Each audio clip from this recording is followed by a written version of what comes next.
Bonjour tout le monde, bienvenue sur les ondes de Go Sport. Vous écoutez notre 21e podcast. Présentement, je suis en compagnie d'Émile Lisée. Bonjour Émile. Bonjour Hugo. Ça va bien? Oui, toi? Oui, ça va très bien. Et Émile, on va parler de baseball puisque la saison vient tout juste de débuter dans le baseball majeur. En fait, elle a débuté le 28 mars. Et déjà, on a déjà des idées sur les formations qui vont être dominantes cette année et même possiblement les formations qui ont des chances de remporter les grands honneurs. Donc, Émile, tout d'abord, voudrais-tu débuter avec la formation que tu as retenue?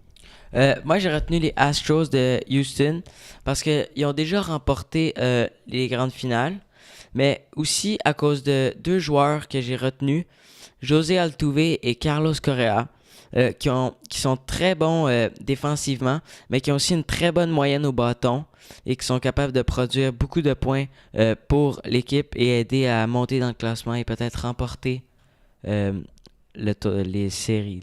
Oui, effectivement, Émile. Et pour ma part, j'ai retenu 3 formations.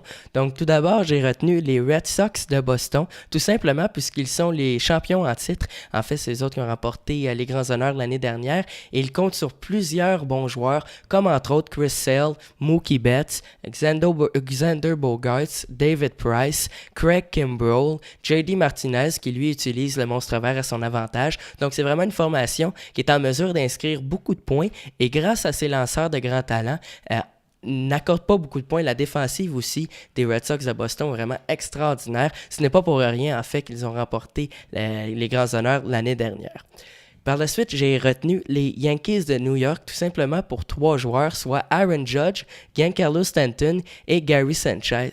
Ces 3 joueurs ont une puissance extraordinaire, phénoménale, et pour les lanceurs adverses, c'est très difficile d'affronter ces 3 joueurs qui se suivent généralement dans l'alignement, c'est-à-dire que généralement on va voir Aaron Judge suivi de Giancarlo Stanton et de Gary Sanchez.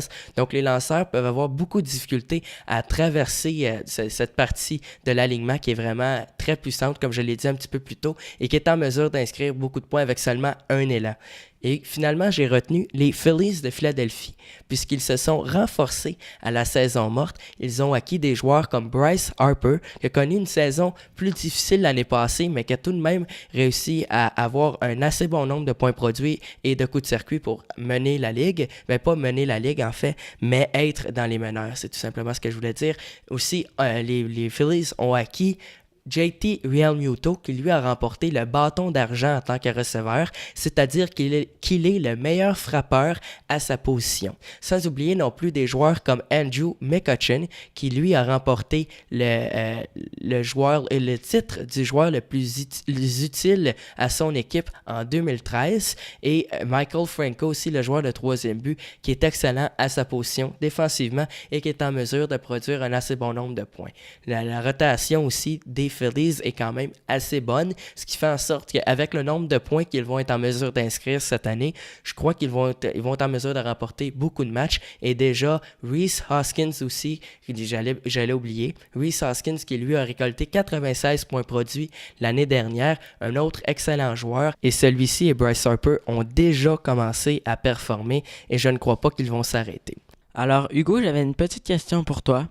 Tu viens de nous nommer plusieurs joueurs. Je veux savoir, parmi tous les joueurs que tu nous as nommés, quel joueur tu crois qui va être le plus productif cette saison?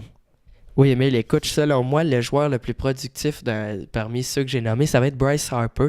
On connaît déjà, il y a eu beaucoup de succès dans les dernières années et je pense qu'avec le changement d'air qu'il a eu, parce qu'avant, il jouait pour Washington, les Nationals de Washington, maintenant, il semble vraiment avoir trouvé sa place avec les Phillies de Philadelphie. Écoute, Émile, à son premier match dans l'uniforme des Phillies au Citizens Bank Park, il a joué avec des espadrilles vertes en l'honneur de la mascotte des Phillies, le Philly Fanatic. Donc, je pense qu'il y a beaucoup de plaisir à jouer pour les partisans de Philadelphie. Il semble avoir trouvé sa place. Il y a eu une saison difficile l'année passée et il se semblait évident de vouloir avoir un changement là, de son côté. Et puis, je pense qu'il a vraiment trouvé sa place avec Philadelphie et il ne va pas s'arrêter. Il va continuer à produire comme il l'a fait dans les dernières années et maintenant avec une équipe qui est encore je dirais qu'elle est plus dominante que celle de Washington, avec des joueurs comme Reese, Hoskins, JT Realmuto, va être en mesure de produire beaucoup de points et potentiellement devenir un candidat pour remporter le titre du joueur le plus utile